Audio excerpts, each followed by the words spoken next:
Salut à tous, dernière partie de comment arrêter la drogue. Excusez-moi pour le cadrage si il est pas très bon.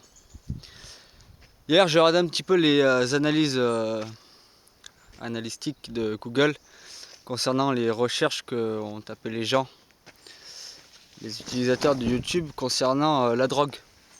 Et, euh, et j'ai été effaré par Enfin ça m'a fait mal de voir que la majorité des personnes arrêtaient, cherchaient à arrêter l'héroïne sans sevrage. Et ça a été assez fort de voir ça, dans le sens où je n'imagine même pas dans quelle mallette ces personnes sont. Donc je vais conclure aujourd'hui, je ne me suis jamais drogué à l'héroïne. Cependant, je vais essayer, de par mon passé, vous donner les meilleurs conseils que je puisse vous offrir concernant la façon dont j'ai arrêté tout ça, par le biais de l'histoire de ma vie. Par les gros points, quoi. Je vais pas rentrer dans les détails, mais en gros, la chose la plus importante déjà, c'est ce qui m'a moi fait arrêter, c'est d'arrêter de voir les mêmes personnes. En fait, j'ai déménagé, tout simplement. J'ai déménagé et la seule chose dont j'avais besoin de faire, c'était de ne pas revoir les mêmes personnes, le même style de personnes, d'entourage, d'accord.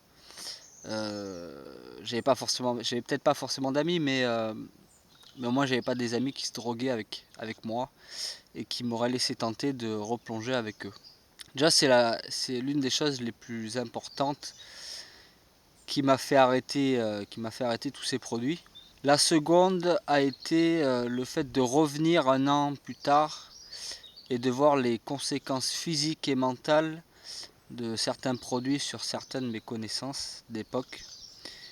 Et ça aussi, ça m'a foutu une putain de claque ce jour-ci. Et j'ai vraiment senti le décalage parce que ce décalage, quand tu es dedans, tu le sens vraiment pas. Tu le sens pas. Et je dis ça car je l'ai vécu. Je trouvais ça normal et au pire, je trouvais que les autres avaient tort, quoi. Et le fait d'avoir vu certaines personnes dans des états juste incroyables, ça m'a redonné une deuxième claque. J'étais pas encore entièrement sevré.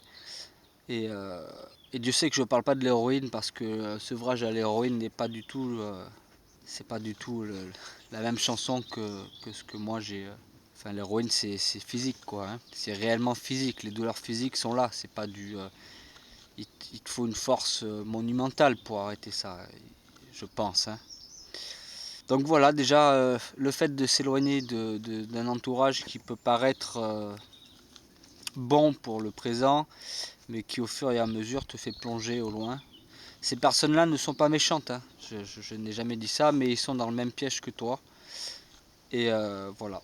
Donc l'une des premiers piliers, le second a été de voir et d'avoir été choqué par justement ce décalage qui s'est créé.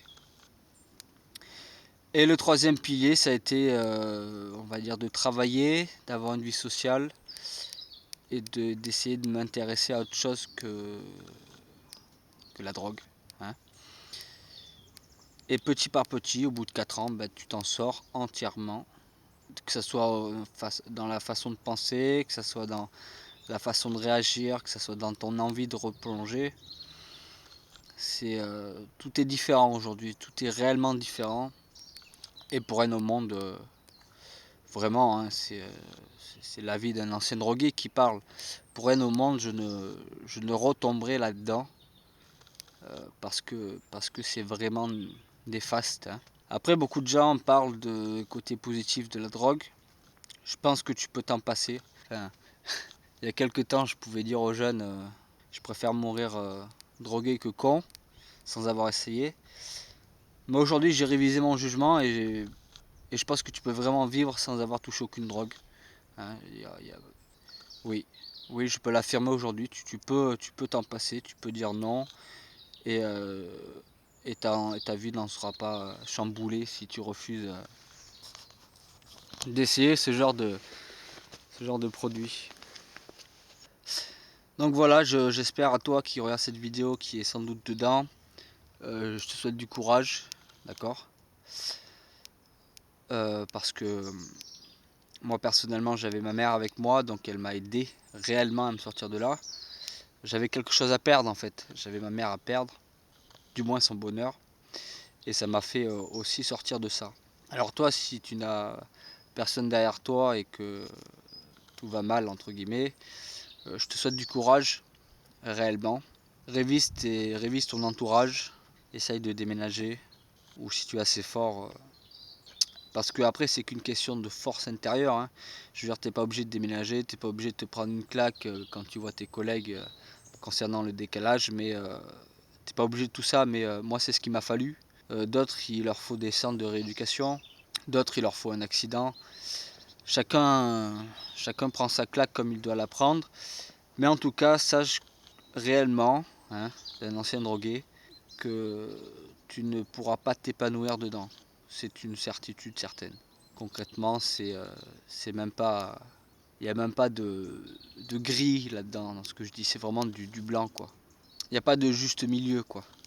Tu peux pas. Tu peux pas. Certains chamans utilisent la drogue, bien évidemment. Certaines tribus utilisent la drogue pour se connecter, etc., etc. On est bien d'accord. Mais c'est dans une optique d'élévation, hein, dans une société qui la tolère, dans une société qui vit à peu près en fonction de ça, quoi. Et puis c'est pas tout le monde qui prend la drogue, c'est le chaman. Donc il a été initié.